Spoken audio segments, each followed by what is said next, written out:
స్వచ్ఛ భారత్ స్వచ్ఛ ఆంధ్ర అనే కార్యక్రమం మన రాష్ట్ర ప్రభుత్వం చేపట్టాం.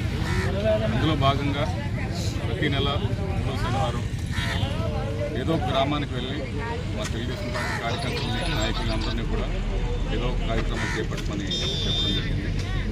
అందులో భాగంగానే ఈవేళ కాపువారంలో ఉన్న ఇక్కడ కూడా పార్టీని శుభ్రం చేయడానికి కార్యకర్తల నాయకులు తీసుకొచ్చారు. ప్రతి నెల కూడా ఒక కాన్సెప్ట్లో అంటే స్వచ్ఛత గురించి ఆ గ్రామస్తులకి వివరించి ఆ కాన్సెప్ట్ని జనంలోకి తీసుకెళ్లే ప్రక్రియ ఈ స్వచ్ఛ భారత్ స్వచ్ఛ ఆంధ్ర అనే కార్యక్రమం. ఇందులో భాగంగా ఒక 2 నెలల క్రితం అయితే తడి చెత్త పొడి చెత్త మీద ఎలాగా విడదీయాలి విభజించి మన ఇంట్లోనే ఎక్కడైతే మనం చెత్త వస్తుందో అక్కడి నుంచే విభజిస్తే దాన్ని రీసైకిల్ చేయడం ఈజీగా ఉంటుందని చెప్పి కాన్సెప్ట్ తీసుకున్నారు.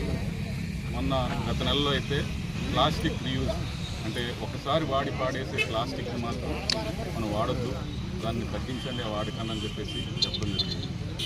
ఈ వారం ఎలక్ట్రానిక్ గుడ్స్ ఏదైతే ఉన్నాయో అంటే మనం ఎక్కువగా ఫోన్లు తరచూ మారుస్తూ ఉన్నాం, అవి ఎట్లా డిస్పోజ్ చేయాలి, ఎట్లా పాడేయద్దు వీటిని, ఎందుకంటే దాంట్లో రకరకాల కెమికల్స్ ఇవన్నీ ఉంటాయి. సో ఏవైతే ఎలక్ట్రానిక్ గుడ్స్ ఉంటాయో అంటే పాత టీవీలు కానీ పాత ఫోన్లు కానీ ల్యాప్టాప్లు కానీ ఇవన్నీ పంచాయతీ మనకి ఎలక్ట్రిక్గా దక్కుతుందిగా ఈ కాన్సెప్ట్ ఈ వారం తీసుకున్నారు. సో ప్రతి వారం కూడా అది ప్రతి నెల ఒక కొత్త కాన్సెప్ట్తో అంటే మొత్తం ప్రజలందరూ కూడా చైతన్యవంతులై మన రాష్ట్రాన్ని మన దేశాన్ని స్వచ్ఛంగా ఉండాలనే కాన్సెప్ట్ తీసుకుని ప్రతి ఒక్కరిలో పాల్గొనాలని